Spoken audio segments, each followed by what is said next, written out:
പരലോകത്ത് നബി സല്ലല്ലാഹു അലൈഹി വസല്ലം തങ്ങളുടെ ശഫാഅത്ത് ആഗ്രഹിക്കുന്നത് സഹോദരങ്ങളെ മനുഷ്യന്മാര് മാത്രമല്ല, ജിന്നുകള് മാത്രമല്ല, മൃഗങ്ങള് മാത്രമല്ല, മരങ്ങള് വരെ അവിടുത്തെ ശഫാഅത്തും അനുഗ്രഹവും ആഗ്രഹിച്ചതല്ലേ.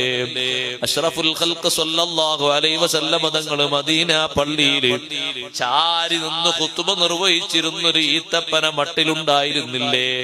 ഉണങ്ങിയ ഈത്തപ്പന തടി, അതിലേക്ക് ചാരി നിന്നിട്ടാണ് അവിടുന്ന് ഖുത്ബ നിർവഹിച്ചിരുന്നത്.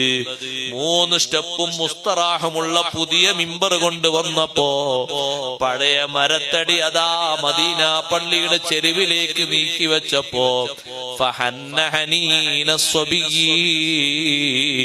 ചെറിയ കുട്ടി തേങ്ങിക്കരയും പോലെ, ചെറിയ കുട്ടി തേങ്ങി കരയും പോലെ ആ മരത്തടി